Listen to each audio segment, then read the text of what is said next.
그러나 한번 생각을 해보세요. 요셉도 모세하고 처지가 비슷했던 사람. 10명의 형들 중에서 맨 11번째 막내 요셉이요, 아버지 사랑을 독차지했습니다. 남들 형들이 입지 못하는 비단 채색 옷을 입으면서 그야말로 아버지의 손바닥에서 기원받고 자라던 아들이 요셉이에요. 그게 시기의 발단이 되고 질투의 원인이 돼서 그 형들에게 인신매매로 노예로 팔려버리죠. 왕궁에서 쫓겨난 광야에 들어간 모세나 아버지의 독차지의 사랑을 받아오던 요셉이 어느 날 갑자기 노예로 전락해서 팔려버려요. 형편은 똑같아요. 많은 사람들이 그런 떨어진 신세에서 공통점인 심리가 무엇입니까? 내가 보통 사람 아니다. 왕년의 과거에 한국 같으면 여기 와서 그런 소리 100번 1000번 해봐야 아무 유익이 없습니다. 문제는 뭐예요? 나는 충분히 자격을 가지고 있는데 주위 사람이 몰라준다는 거예요. 모세의 아픔이 어디에 있을까요? 자기 동족들 사랑해서 애국 감독 하나 쳐 죽였는데 그 다음날 가봤더니 동족들끼리 싸우는 거야. 왜 싸우느냐고 말렸더니 하는 소리 들어보세요. 누가 당신을 우리의 재판관으로 세웠느냐? 어제 감독을 쳐 죽이는 것처럼 오늘은 우리를 쳐 죽일 것이냐? 모세는 충분히 왕의 교육과 자질을 가지고 있는데 백성들이, 그것도 애굽 사람이 아니라 이스라엘의 동족들이 받아주지 않을 때 그 거부당하는 상실, 아픔, 그건 모세에게 결정적인 아픔, 상처가 된 거예요. 여러분, 우리가 이 땅에 살면서 때때로 체험하는 것들이죠.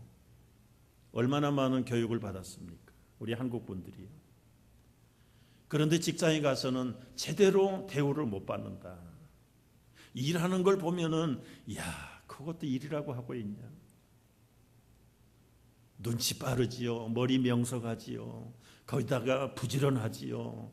뭐 잘한다고 그러면 몸 애끼지 않지요. 우리 한국 분들 특징 아닙니까? 그런데 이 사람들은 시간만 되면 딱 끝내고 그냥 척척척 눈으로 보면 알 것을 일일이 다 계산을 해보고도 모르고, 얼마나 답답해. 그런데도 불구하고 충분한 자격이 있는데 대우를 받지 못한다고 할 때 우리 속에 이 다스려지지 않는 이 불인정된 모습들, 불만들, 참 이거 말로 다 할 수 없는 것들이죠. 모세나 요셉이 그렇게 억울한 노예로 전락을 하고 광야에서 참 비참한 삶을 그러나 그들이 정말 자기를 원망하고 살았더라면, 여러분, 그 당시에 양을 치는 목부가 한두 명이었습니까? 양을 치는 목동이 한두 명이었습니까? 수만 수천의 그 목부들 가운데, 목동들 가운데 어떻게 모세가 모세 될 수 있었고 요셉이 요셉 되고 다윗이 다윗 될 수 있었습니까? 그들도 우리하고 똑같은 천시받는 노예 천분에 신분에서 남들이 부러워하지 않는 그런 직종에 종사하면서 살아가는데 어떻게 모세가 되고 요셉이 되고 다윗이 될 수 있었겠느냐, 그 말이에요. 여기에 우리가 놓치지 말아야 될 비결이 숨어 있습니다. 여러분. 시편 105편에 보면은 요셉이 종으로 팔렸습니다.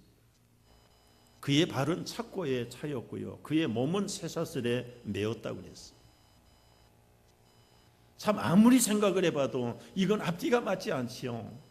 불의한 일을 요만큼이라도 했으면 당연히 죄값으로 알고 자기가 당하는 이 감옥의 삶도 감수하겠는데, 누명을 쓰고 들어왔는데 발에 착고를 차고 그 몸이 쇠사슬에 묶였고요.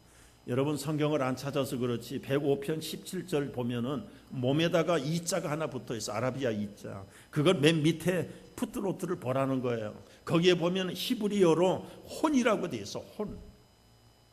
몸만 쇠사슬에 묶인 게 아니라 요셉의 혼까지 쇠사슬에 묶여 있는 그야말로 소망이 티끌만큼도 없는 그런 결박된 삶 속에 그것도 몇 년을 살았어요. 요셉은 13년을 사는 겁니다. 뭘로 이해를 해야 됩니까? 어떻게 받아들여야 되겠습니까? 모세는 40년의 최고의 엘리트 교육을 받은 사람이 저주스러운 광야에서 몇 년을 살았습니까? 40년 살았어요. 13년이나 40년이나 당해본 사람은요, 한 시간이 아마 1000년같이 느껴질 거예요. 1000년같이 느껴져요. 제가 폐결핵을 앓고 몸이 회복되는 과정에 학교도 다 못 가고 중단하고 뭔가 일을 해야 될 텐데, 그때 하나님께서 저희 가정을 아주 풀무불에 집어넣어서 연단하실 아주 클라이막스일 때일 거예요. 정말 일할 거리가 있다는 것이 얼마나 행복해 보이는지. 여러분, 아까 말씀드렸잖아요. 인간의 슬픔 가운데 네 번째가 이 할 일이 없다는 거예요.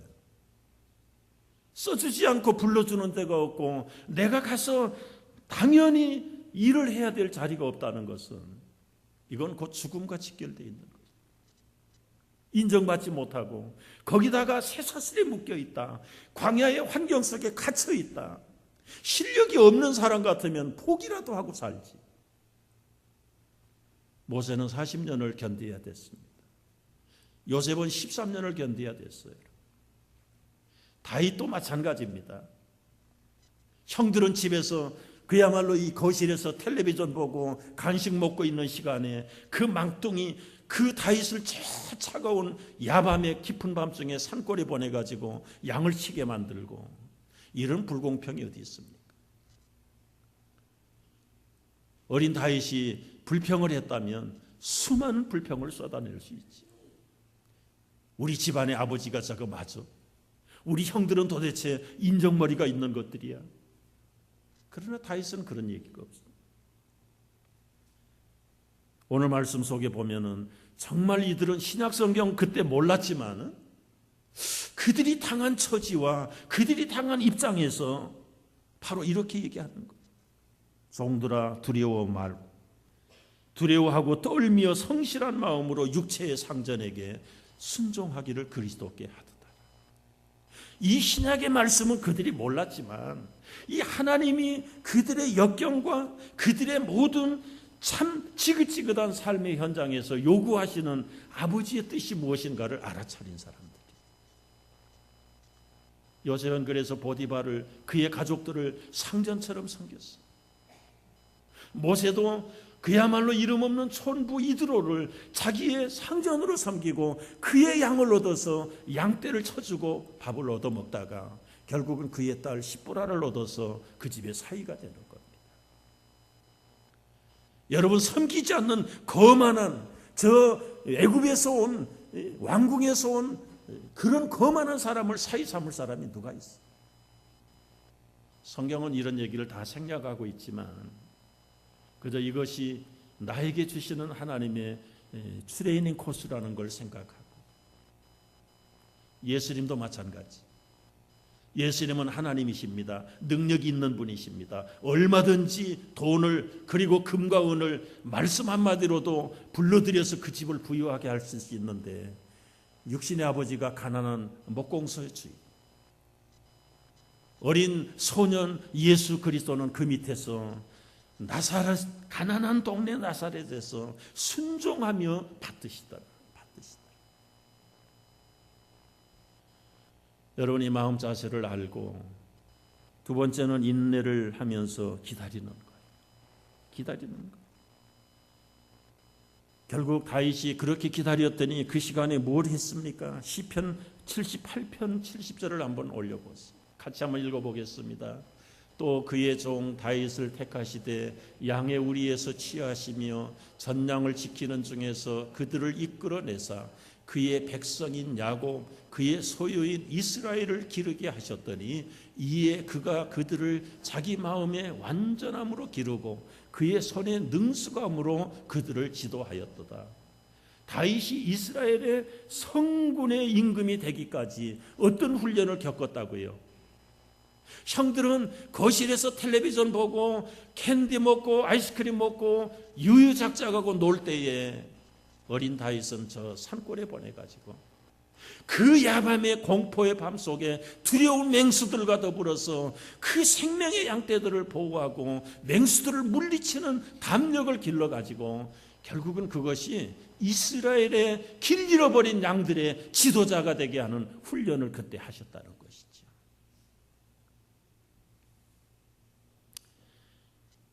여러분, 우리가 지금은 좀 답답한 직업에 때로는 우리의 직장에 매여 있을 수 있어요. 그러나 이것도 훈련이라고 생각을 해보세요. 그래서 두 번째 가져야 될 자세는 인내하고 기다리는 거예요. 로마서 12장 11절 말씀 보면은 다 같이 읽습니다.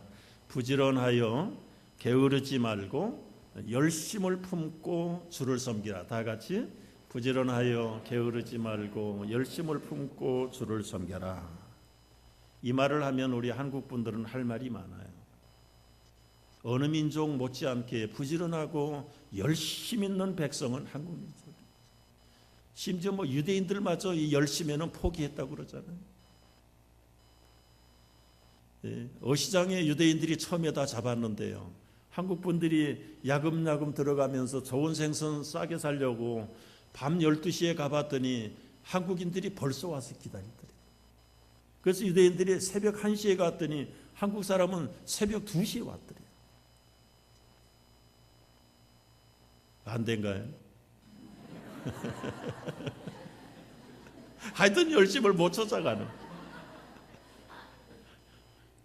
그래서 밤에 갔더니 아예 그냥 자리 펴놓고 자더라는 거야, 한국 사람들. 그래서 포기했대, 포기. 다 이제 PC마켓 그러면 다 코리안들이 다 가져가라. 열심으로는 못 쫓아가다, 못 쫓아가. 그런데요, 이 열심이라는 게 시간만 투자하고 그야말로 먹지 않고 자지 않는 것이 열심인가? 문자적으로 보면 열심이에요. 그런데 이 열심이라는 이 영어의 단어는요, 헬라어에서 나온 말인데 엔디지아덤이라는 단어가 나와요.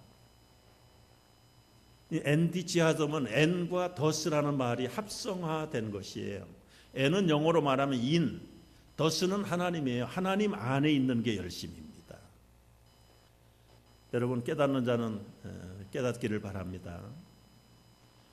인간의 열심은 맹목적인 열심일 수 있어요. 자기 야망 이루면 그 열심 다 사그러져 버려요. 그런데 이 하나님 안에 있다는 것이 왜 열심인가? 그래서 어떤 분은 얘기했어요. 시계를 보지 말고 나침판을 봐라요.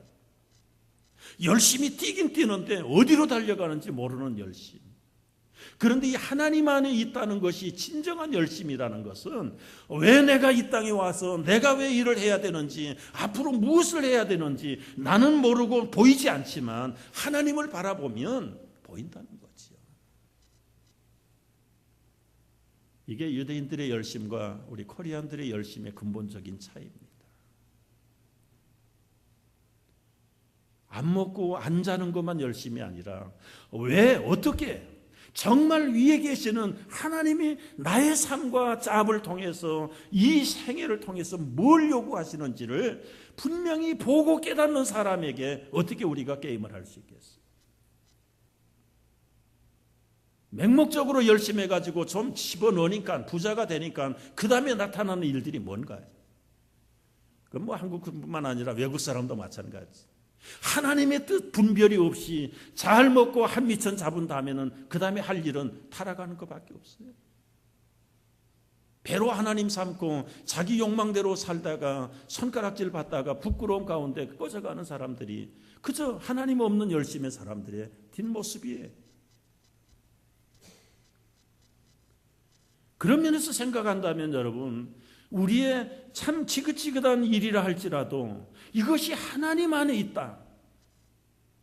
그럼 여기서부터 벌써 자세가 달라지고 장래가 보이고 미래가 보이고 뭔가 전에는 전혀 보이지 않던